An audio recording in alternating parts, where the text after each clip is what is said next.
So we can just contemplate on that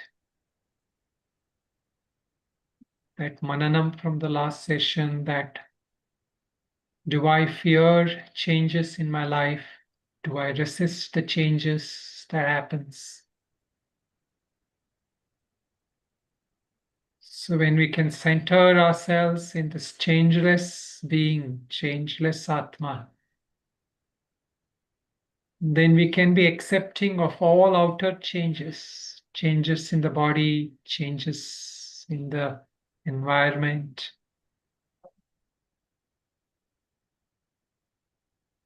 So we can just ask ourselves, how can I bring in an accepting attitude towards the changing nature of my body and the environment around me?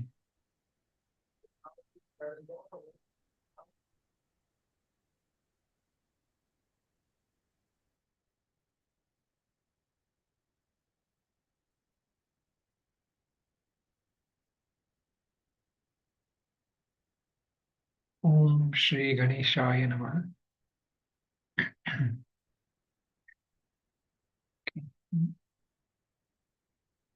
So we are studying the second chapter of Srimad Bhagavad Gita. So here, when we are looking at the second chapter, we have now come to that point where the Lord has given us enough description about the nature of Atma. And now he's saying that if for some reason you feel that this Atma is not this Nitya, is not this Tanur, it is not, if you're not able to relate to that kind of Atma, this unchanging, this eternal, this Sarvagata, ever omnipresent Atma, then if you think about it as Jiva, then what is our notion? That this Jiva goes through birth and death, repeated birth and death, constant birth and death. So if you think of that perspective, so then what happens? It is a Jiva. It is a Jiva, meaning it is traveling. It is traveling from one body to another. Vasansi jirnani yatha vihaya tata sharirani. This Dehi is like going, is changing clothes, just as how the soul is changing the body, we has just as how we change our clothes, the soul is changing bodies. So then that Atma is not that Atma which is Achedyoyam, Achedyoyam, Akledyoshe, Shoshya Evacha, and all it was mentioned, right? Which cannot be cut, because if something is of matter, then matter can modify that. But Atma is not that, right? But let us say if you don't take that concept and you think it is a traveling jiva, then what happens? Then that jatasya hi dhruva mrityu, as you mentioned in mantra 27. Everything that is born is subject to death. And dhruvan janma mritasya cha. Everything that dies will be reborn as long as it is ignorant, as long as it has not reached jivan mukti, or it is not an avatar Purusha.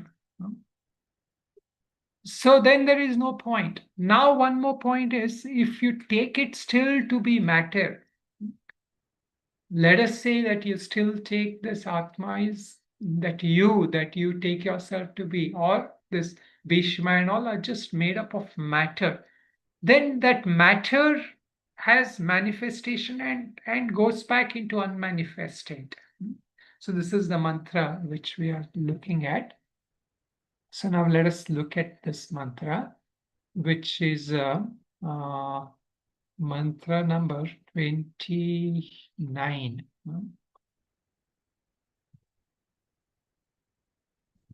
So sorry, let's look at 28 first. Mantra number 28. We will chant these mantras again.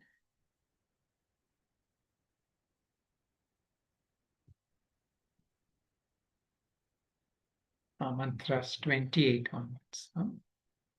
So let us just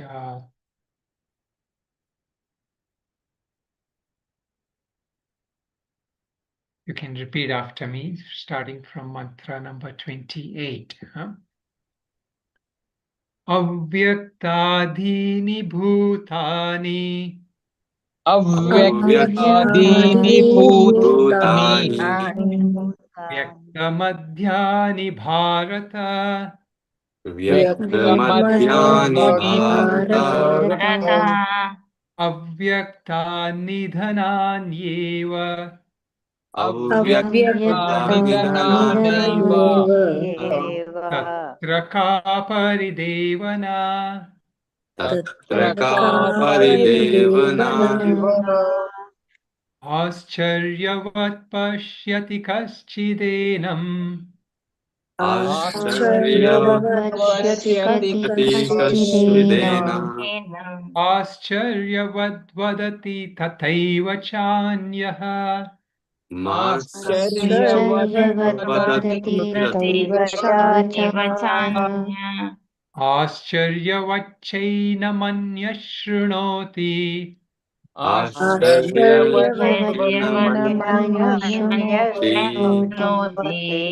श्रुत्वाप्येनौ वेद न चैव कश्चित् श्रुत्वाप्येनौ वेद न चैव कश्चित् देहि नित्यमवद्योऽयन् देहि देहे सर्वस्य भारत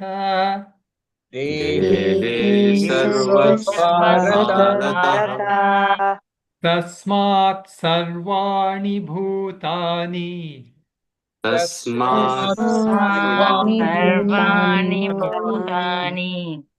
न त्वं शोचितुमर्हसि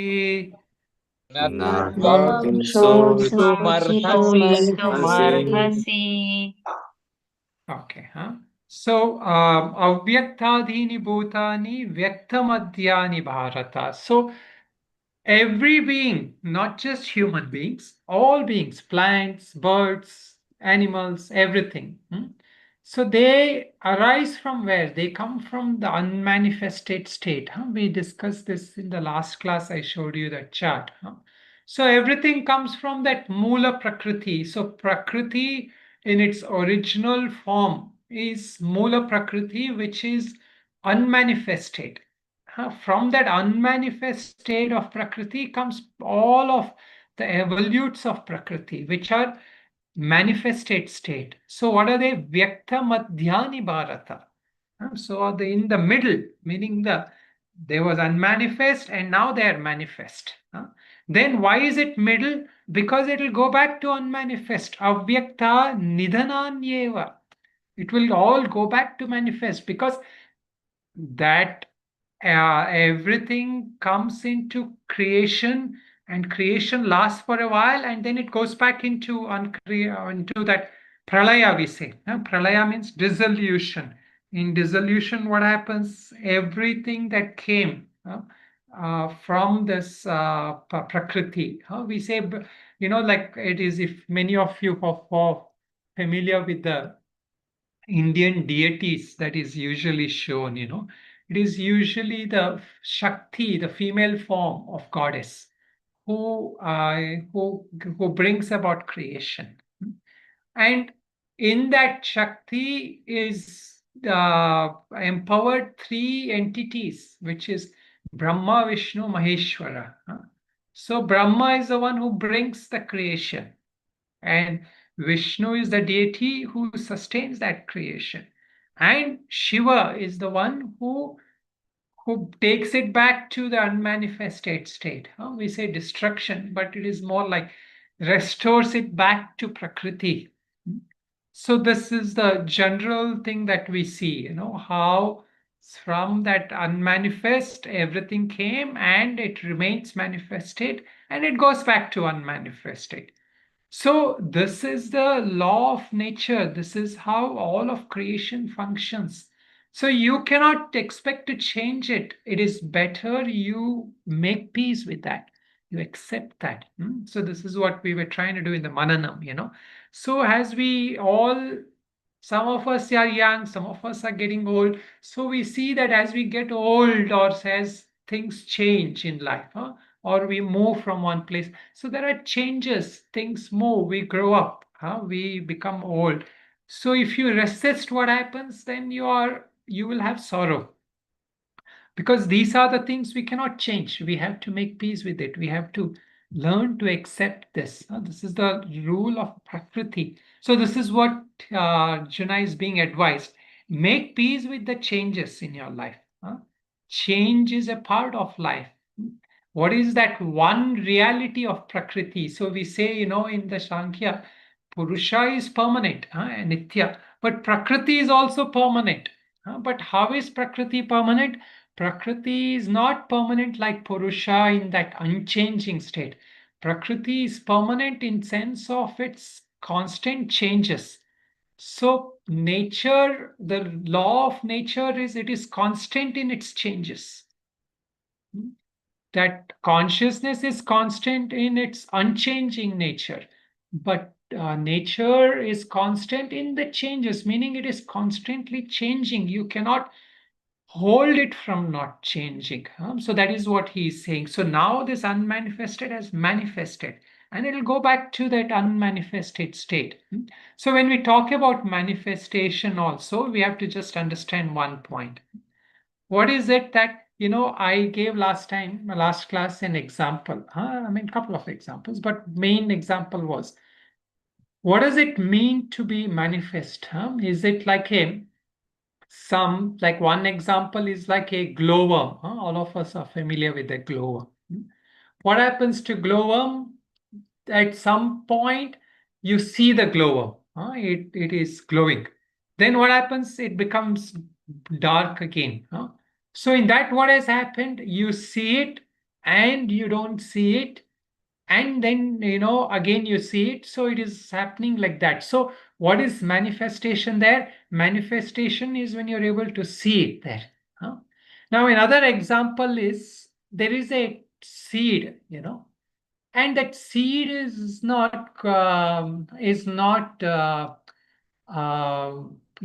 a seed by itself. But let's say you put it in soil and you put water, and all the causes and conditions have come together. Then what happens? That seed will grow into a tree. Hmm? So that seed, the tree was unmanifest in that seed. Now the tree is manifest in from that seed. So when he's talking about avyakta and vyakta, manifestation and unmanifestation, in terms of creation, what concept can we take? Can we take the concept of the glowworm, or should we take the concept of the seed and tree? Can anybody guess? What would be a proper representation of Prakriti?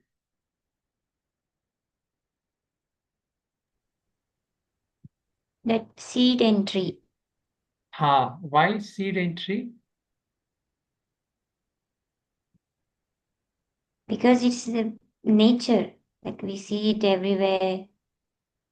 From the seed to the tree it grows, it shows the changes.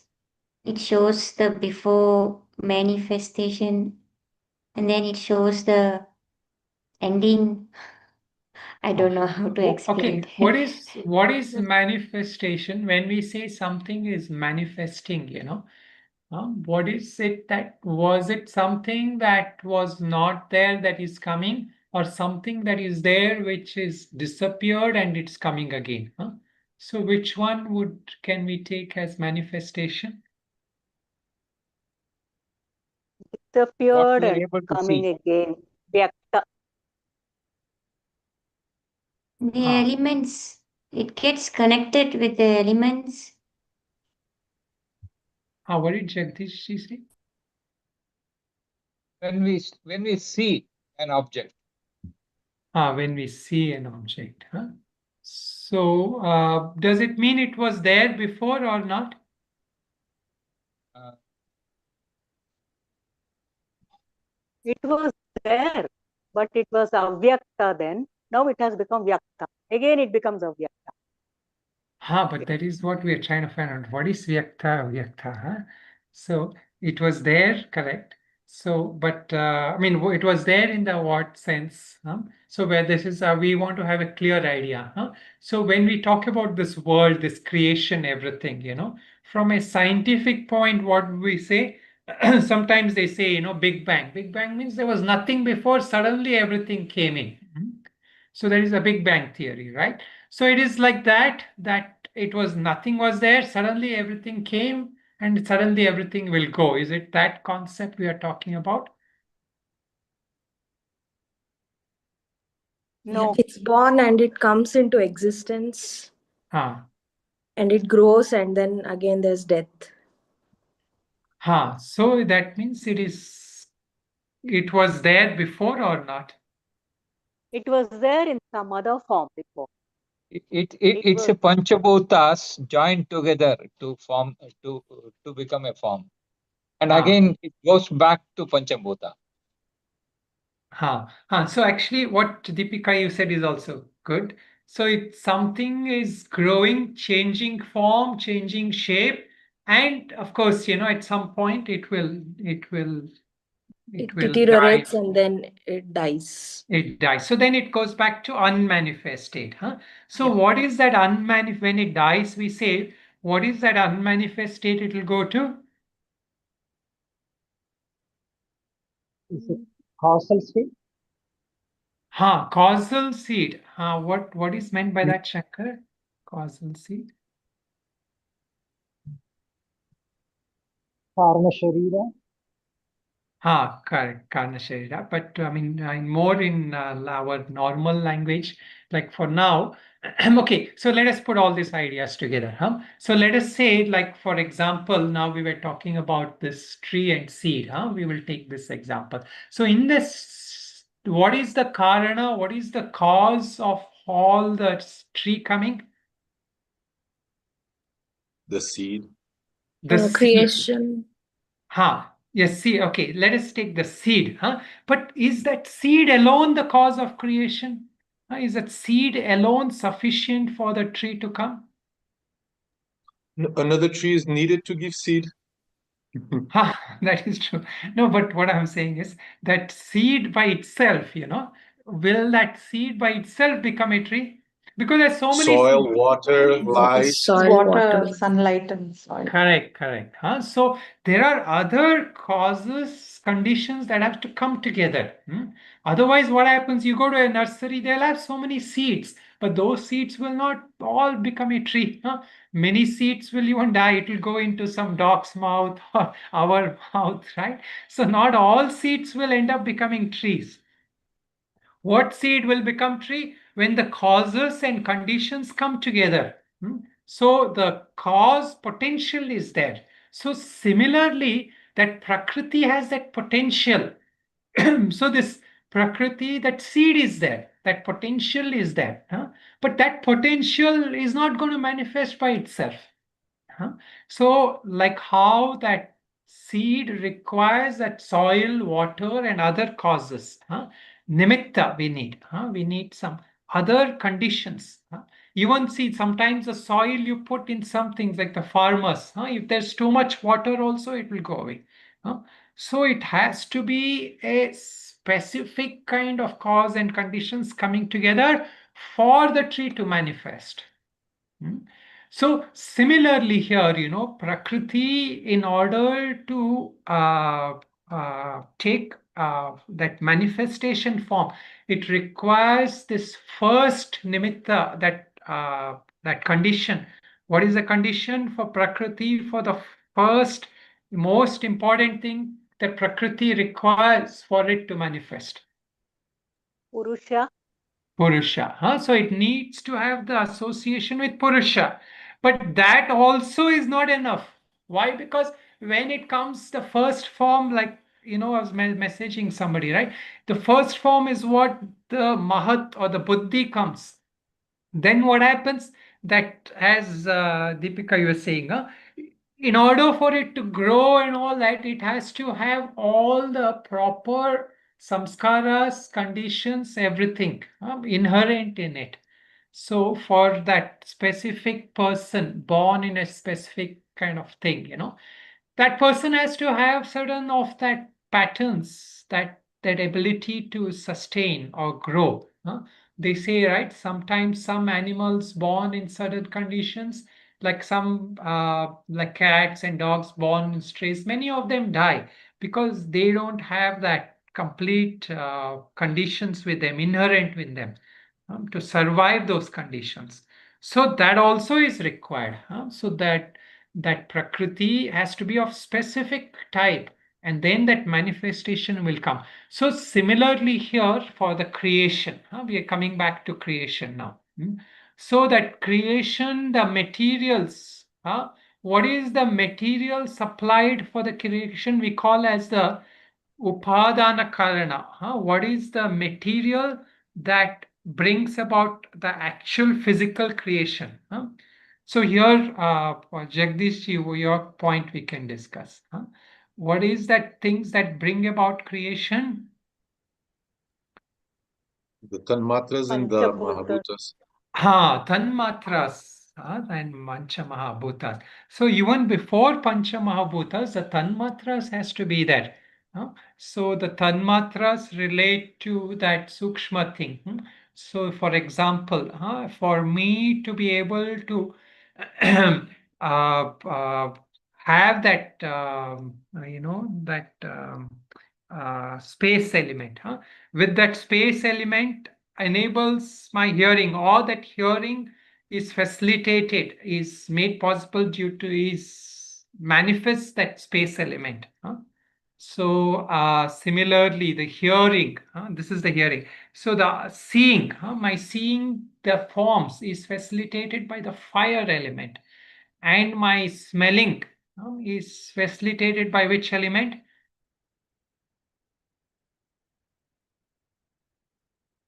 Is Water. it yes, Swamiji? No, both of you are wrong. Earth. The smelling is through the earth. See, we say, right, like when there is no earth element, you cannot smell anything. So if in some things, like, see, the water element, what is it? What sense does it manifest? Does it relate to? Sound and taste. Taste. Taste. Correct. Taste. Sound and taste. Actually, that is correct. It is like each of them has the other previous one. So the water element has the sound and taste. And in fact, the space element has the sound, and all the other things also is there in that. And but mainly one specific thing is added on from there. And then the final one is the touch, that sense of touch, and that is by the air element. So all this, what happens, they bring together the Pancha Mahabhuta. So the Pancha Mahabhutas come here in term because of Tanmatras. In Vedanta, it is because of the in other Prakriya, where those they kind of combine together. Each of the elements combine together. But here it is the tanmatras. The tanmatras bring about the manifestation. Okay, so the manifestation has come about now. And but okay, now the manifestation has come about. But for the manifestation to be sustained, there needs to be a constant something that sustains the sustains that manifestation. Of course, we say the elements, but what is that one thing that has to be there?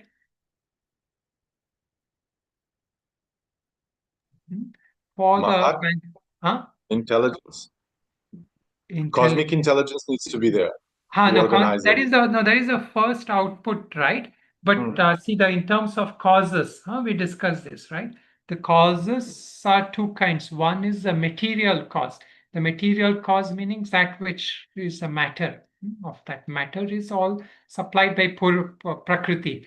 And then there is the functioning cause, that thing, that power from where it is being seen, observed, and all that. But yet it is the causeless cause, which is the Purusha. So we say sometimes, right, that Purusha or the consciousness is not the direct cause, but yet it is the causeless cause. Why is it the causeless cause? Anybody? Why is it not called the direct cause? Why don't we say that Purusha is the reason that Prakriti is there? Why is it just a causeless cause, meaning it is not a direct cause, but yet it is the cause? Because it is needed for everything to happen, but nothing gives origin to consciousness. Consciousness is, there is no cause for consciousness. There is correct. There is no cause for consciousness, but yet it is not the direct cause of creation, right? For everything that exists in creation is not the direct cause. But yet without it, there is no creation. It is is it a relative? Is it like a relative cause? You still, it's like relative, that relative cause. Okay, let us say this. Can somebody give an example how it is the cause of that creation to exist? Or any kind of example you can think of in our day-to-day life or any specific situation?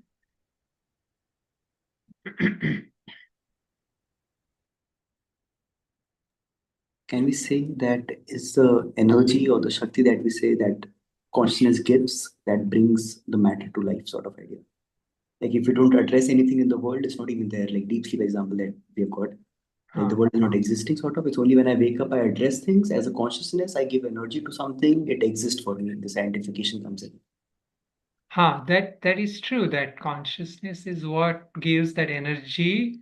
Actually, the energy is there, but the energy is like, you're right, in a way, the energy is like enabled. There's, like the energy we talk about is the gunas. What makes the gunas come to life or function? That is consciousness. That is correct. But I have in the past given some examples. What is an example we can give of how the consciousness keeps the creation going? Or is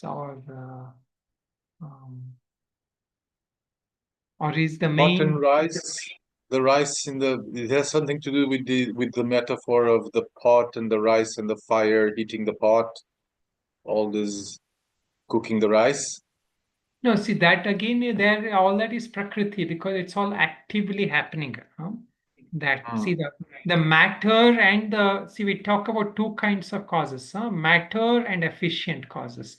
Matter there is what the clay makes that pot, that is the matter. That fire is the efficient cause. It is because of fire it brings it into being. So in that example, we cannot illustrate this Purusha.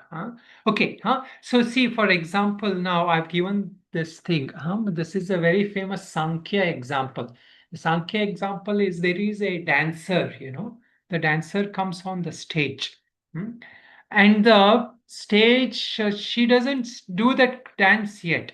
She just comes and the stage is empty. She will not dance or he will not dance. Now, when will he or she really dance? I mean, like in actual, we say the dance of creation. When there is audience sitting there. See, for example, all our favorite programs on TV, if nobody were to see it, nobody will make those programs. If there is no audience, there is no program. Now, is the audience creating those programs? No, they're not creating those programs. The programs are created by the producers and all those actors and all that. But yet the audience are the reason for that program to exist. So similarly, consciousness is like that. Consciousness is a witness. It is the one who sees, enjoys, experiences. But yet that consciousness itself never does anything. And similar, another example, this is from Sankhya. From Vedanta, consciousness is a little more active. So the consciousness in Vedanta is like the sun. So because there is the sun, all the activities in the world are happening. Like you go about, you wake up, you do all your things and all, because the sun is there. The plants are growing, the the planets or the all that movements, everything is happening because the sun is there. But is the sun itself kind of moving things? Is the sun itself supplying materials? No. Sun itself doesn't do anything. The sun is just there. But because it is there, everything else is happening. So this is examples of how consciousness is the causeless cause of creation. But the real action in the creation is done by Prakriti. Okay, now let us look at the next mantra. The next mantra is a very well oft quoted mantra. It says, Ascharyavat paschati kaschidenam, Ascharyavat vadati tathaiva chanyah. Now let us say now he is going to come back to discussion about the Atma. Let us, you are not able to understand, let's say Arjuna is still not able to understand that this Vyakta and Avyakta is all because of Atma, but he is not able to understand this Atma. We talked about this consciousness. The sun is there. We don't realize that sun so much. We don't pay attention because we are going about doing our activities. So we don't know this. It is durvigneya, meaning it is not known. And you still think that, okay, there is no Atma. So now he says, this your delusion is in some way, he says, is justified. Why? Because this Atma is a wonder. So there are many who are surprised or astonished, are in wonder when they hear or see this Atma. So meaning see in that sense of when they first get a glimpse of this Atma. And some others are speaking about it. Like there are teachers, there is Shastras and others who are talking about it in wonder. They say this is the thing that you have to be known. Ya Atma Vigneyaha, like all of that, many Upanishads, they said, Atma Vijanita, you have to know this Atma. Atmavare drashtavya mantavya nidityasitavya. This Atma has to be seen, this Atma has to be realized, this Atma has to be meditated upon. And this is the highest goal of life. All the Upanishads are talking about it. So they're talking about it in such a wonder, in admiration. And some others hear about this Atma. They listen to this. Ascharyavat chaina manyashrunoti. Many of us are hearing about it in wonder. What is this thing? Yet he says that Shrutvapienam Vedana Chaiva Kashchit, even after hearing it, nobody really understands it. So what is he meaning? Like he's talking about this was Ascharya. So here, what is the word Ascharya? Shankaracharya explains that the Ascharya means wonder or something marvelous. What is that? Shankaracharya says, a wonder is something not seen before. Adrishta purvam, he says. It is not something that you have seen before.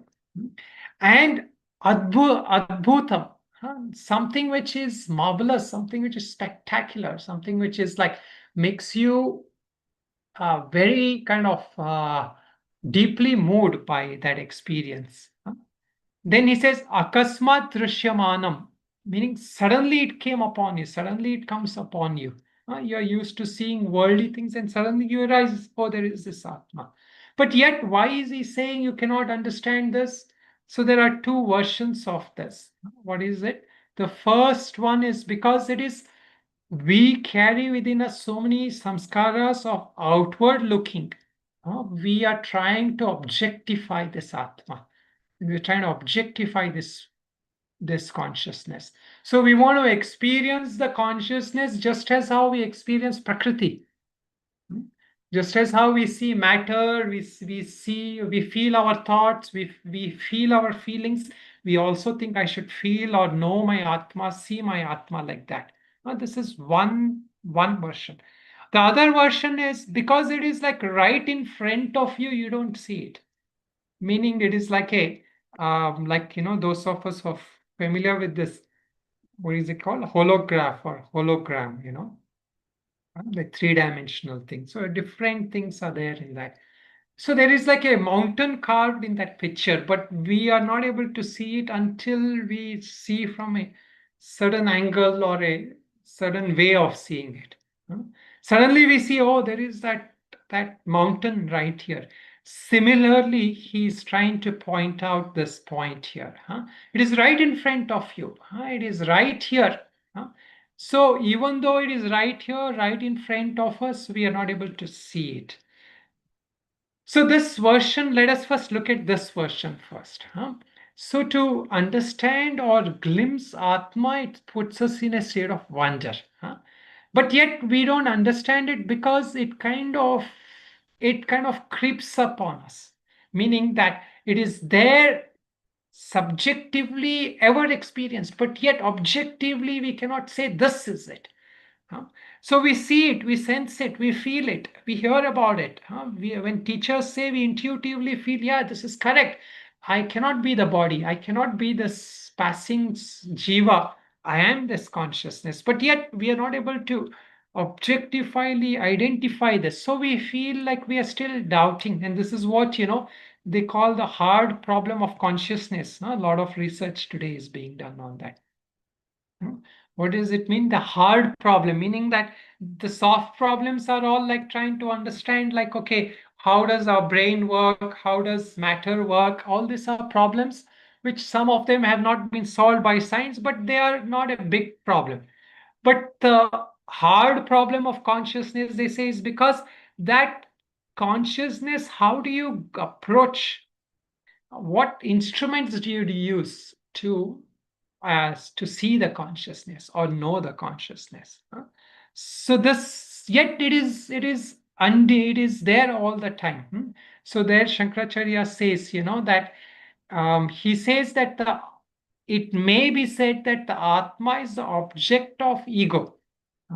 Like what he means is there is this I thought, which we discussed. In every thought, I experience the idam thought, this thought, and the I thought. Like anything I see, right? I see all of you. But in order to first see all of you, I should have this idea that I arises in me. This I thought is arise. Then I say, I am seeing you. So you are that object, but I have to be there first, right? So this I thought is coming. So is this I thought the way to know Atma? So of course, Ramana Maharshi and all talks about this, how we go into that. But here that I thought he says is also, it is like a visista. It is a specific kind of thing. It is that Chaitanya with that upadhi. It is that consciousness identified with that body, with that mind. And it is not the nirvishesha or nirguna Brahma. It is not the pure attributeless consciousness, because that pure attributeless Atma is a wonder we cannot see. In fact, many times we talk about it, this Atma and all that in the class and all that, and everybody says, yeah, this is great, I think I get it and all that. But then at the end of it, we say, but yes, but what is this Atma really? Can we put it in proper words? So again, there, that kind of question comes, right? Like, what is it? How do we? So, of course, sometimes it is because of our Shravana dosha, we say. We don't hear attentively, we don't hear properly. But at the more important thing is, it is not something you can really speak about. So that is why they say even the speakers are a wonder. Those who talk about the Atma are themselves a wonder. That is why Ramana Maharshi says, he says the best thing is to keep quiet, keep silent, because you cannot talk about this Atma, this Shummairu. So anyway, so this Atma, the one who realizes it, and the person remains normal as such. It is not like he changes or he remains normal, because he's not able to describe it in visions, like how, some yogis talk about some sudden samadhi experiences where they see the whole creation, everything. Atma is not spoken about from that perspective. So this is why, each one in a way, when they talk about it, they give a different version about it. How Ramakrishna Paramahamsa says, he talks about there is 6 blind people. They are trying to understand what is an elephant, and each one grabs one part of that elephant.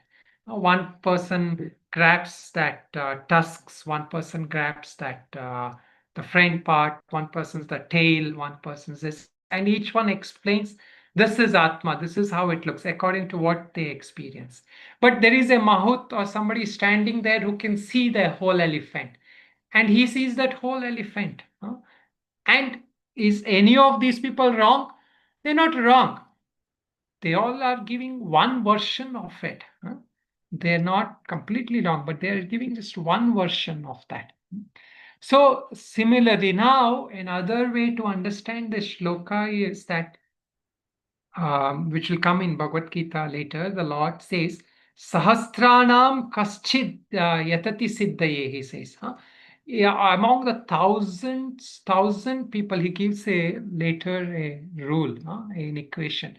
1,000 people, out of 1,000 people, one people seek to know about God or Atma. And out of those thousands who seek to know, one person really realizes it. Meaning it is like it takes a lot of effort, especially in terms of purifying the intellect, purifying that mind, all that samskaras, all that notions that we have. So although it is right here, it is ever experienced, it is equally possibly known by everybody, yet everybody has only different notions of or different levels of how they experience it. That is why some people who have very gross mind, we say gross mind, meaning they're worldly occupied. They just say there is no such thing as self other than the body. As long as I'm alive, as long as I have the body, I'm alive. The moment the body dies, I'm gone. Everybody else is, that is all the reality. And you will see a lot of people, whether they say it or not, they believe in this.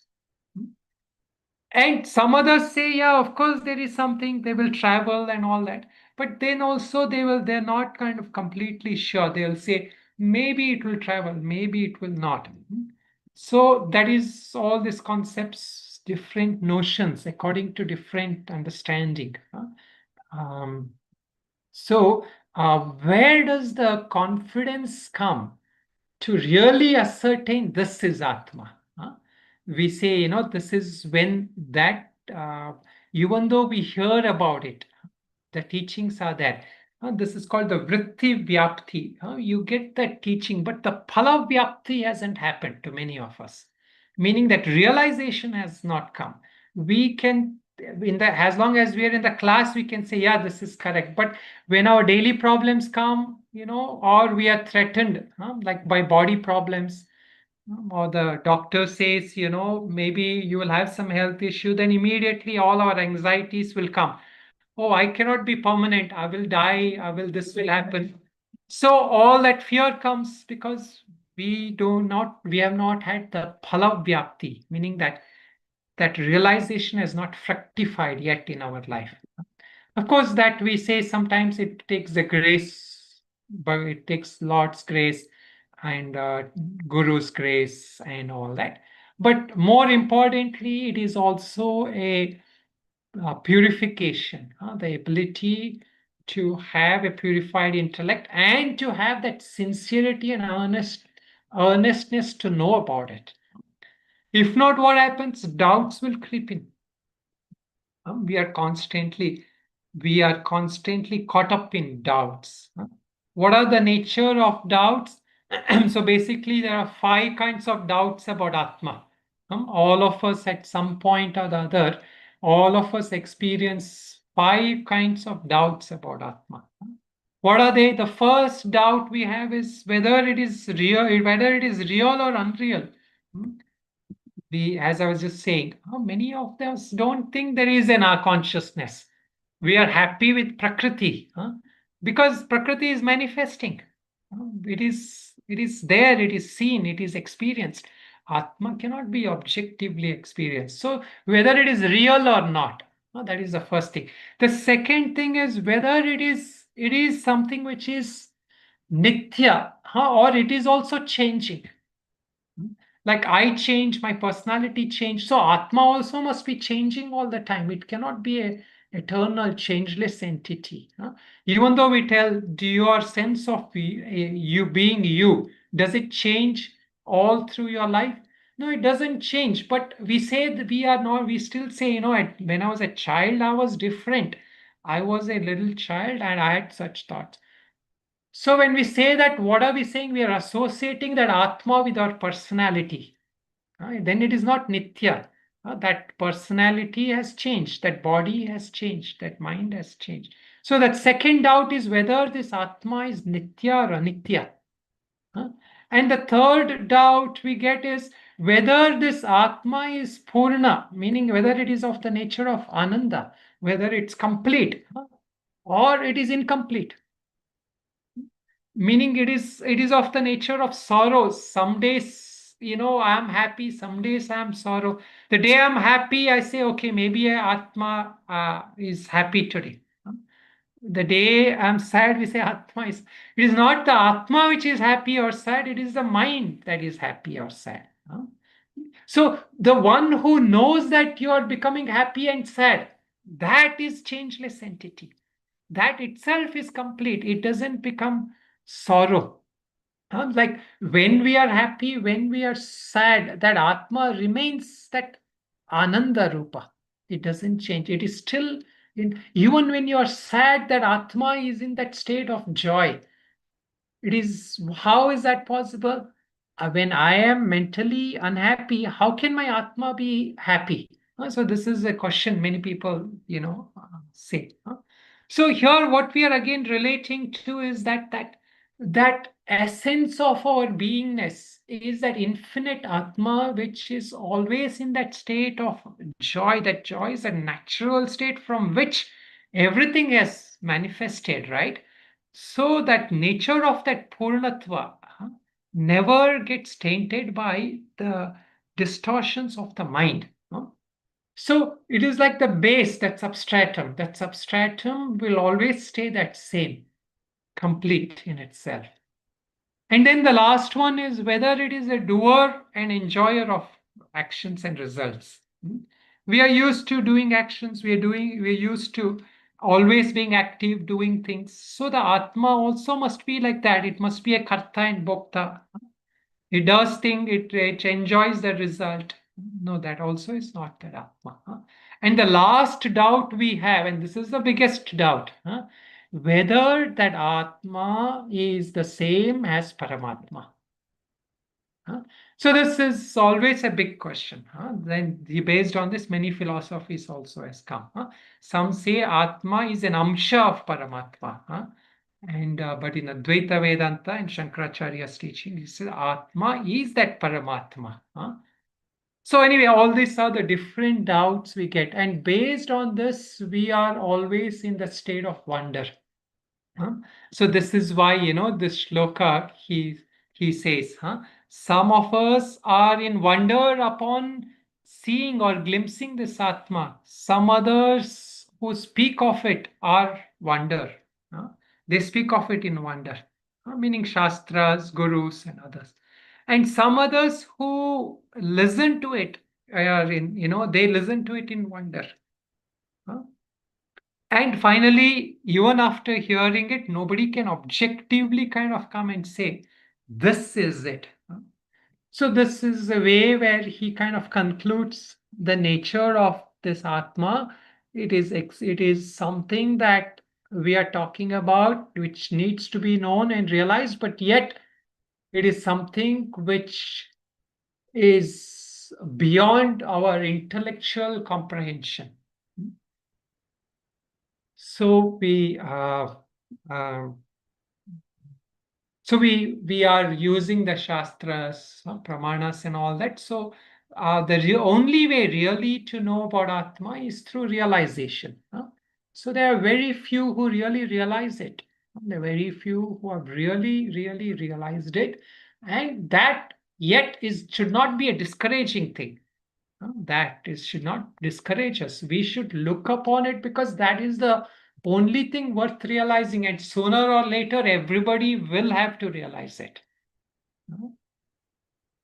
That is the whole journey, the journey of Prakriti is to give experiences to Purusha and also to take Purusha to liberation.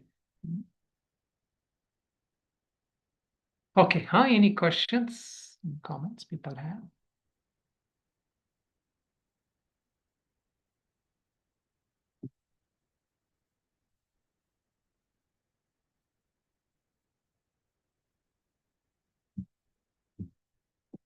Anybody has questions you want to ask after the class also, it's fine.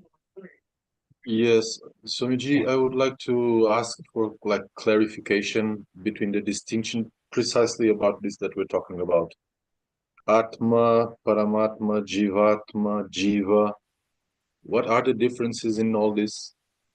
Yes, so this is different philosophies have different takes on this. So mostly from Advaita Vedanta, what happens is that we say that Atma is it is that pure consciousness itself, that there is only one consciousness.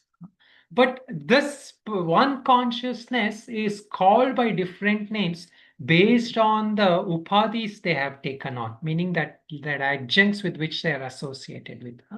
So Atma is usually referred to the individual entity, but yet in the pure form.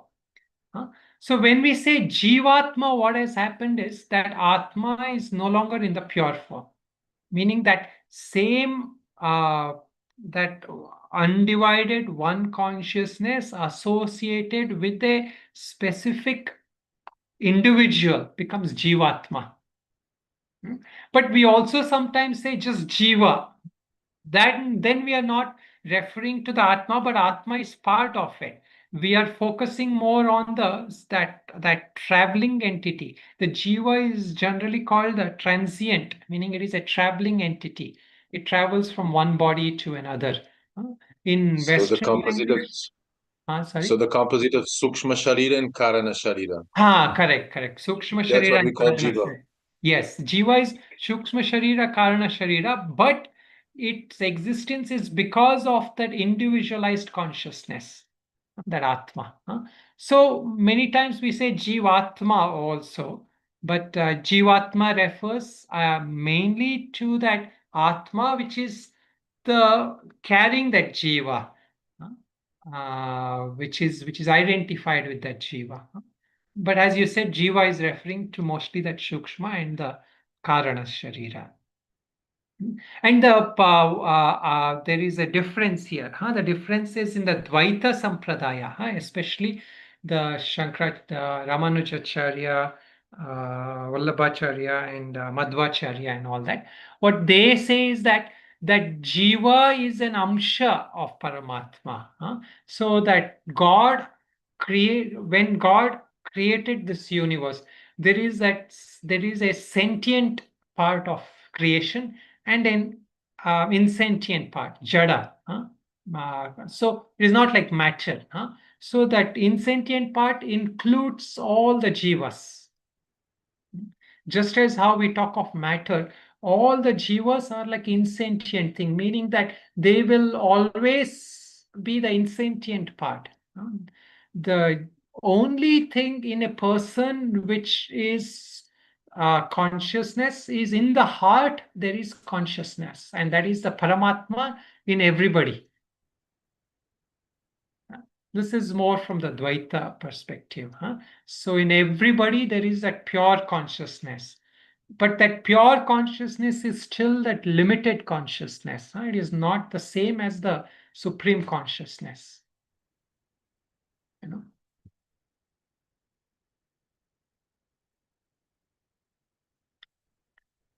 Anyone else? Okay. Okay, how we can finish it here? Om Purnamada Purnamidam Purnat Purnamadachyate Dashyate Purnasya Purnamadaya Purnamevavashishyate. Om Shanti Shanti Shanti. Om Namo Narayana. Stay.